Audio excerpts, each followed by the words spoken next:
Okay po, so let's continue. So for our problem number 3, supposedly ito po ay bonus dahil nagkamali po ako ng problem na nai-attach. So it should be locational break-even, ang nai-copy lang po ay break-even. Pero para lang din po malaman nyo kung paano siya isa-solve, so explain ko din po yung solution dito sa problem na to. So Star Laboratories manufactures equipment at a labor cost of ay 850 pesos per unit. So, and a material cost of 3,500 per unit.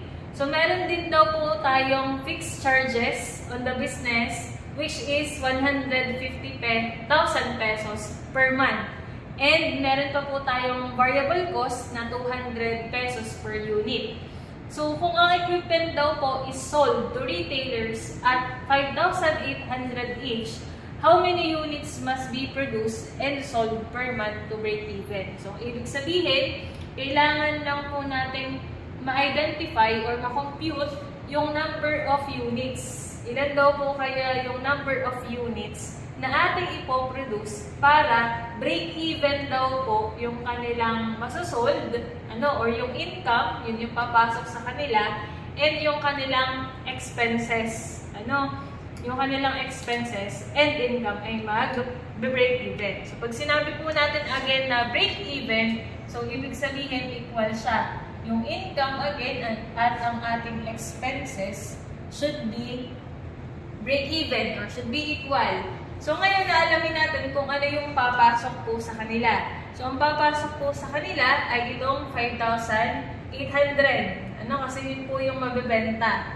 And, isa natin siya i-multiply. So, i-multiply natin siya dun sa number of units na mapoproduce natin. So, which is hindi natin alam. So, let that units be our X.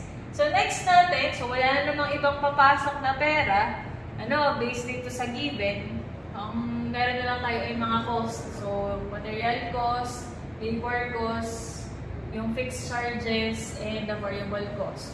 So, yun yung expenses. So, lagay na lang natin dito, other term for expenses ay cost or yung gastusin. So, again, pagsama-samahin natin yung mga cost natin.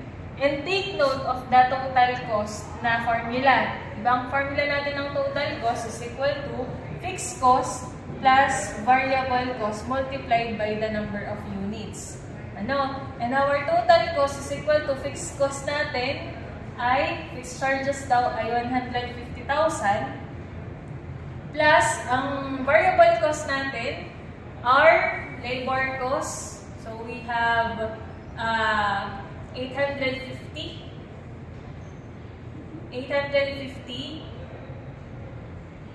X plus yung material cost natin na 3,500 per unit. Pag may per unit, so kailangan natin ma-identify yung number of units. Okay?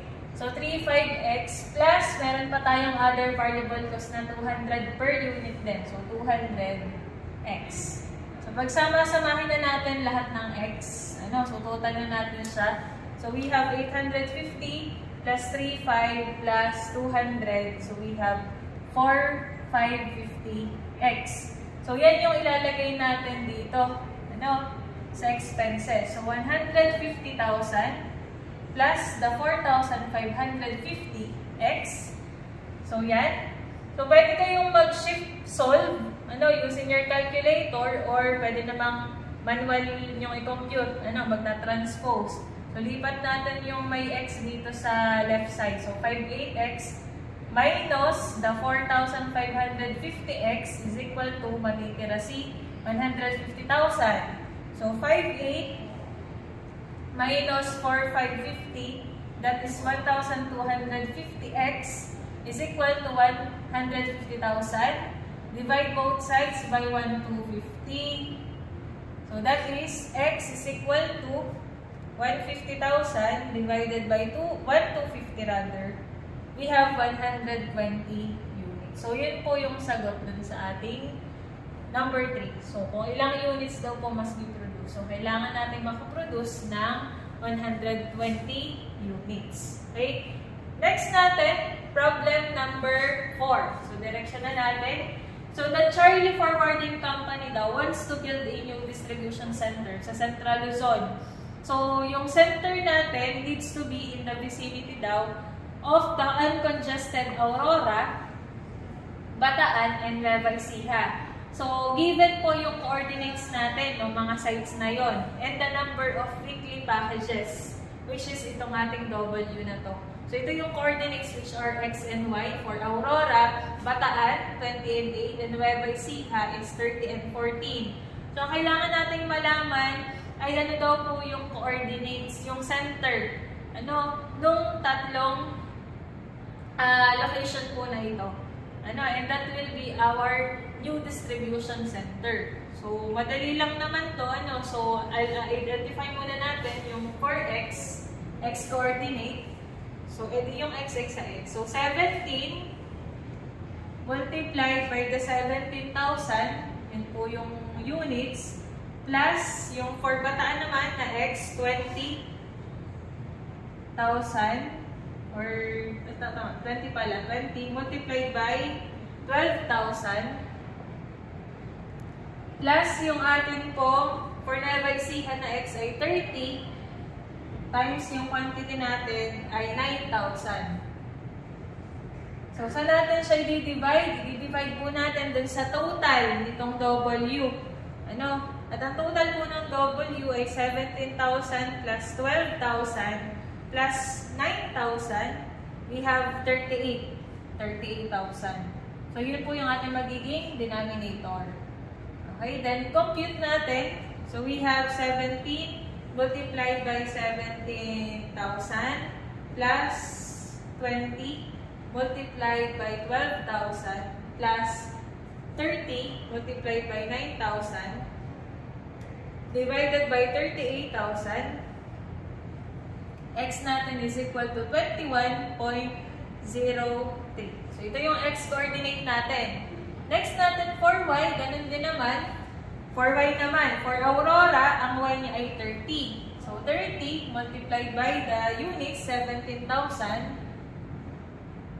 plus Y po ni Bataan ay 8, times 12,000, plus yung ating Y ni Nueva Ecija na 14. So, 14 times 9,000. So, ang denominator pa din natin ay 38,000, which is the total of our number of units. So, we have 30 times 17,000 plus 8 times 12,000 plus 14 times 9,000 divided by 38,000, that is equal to 19.26.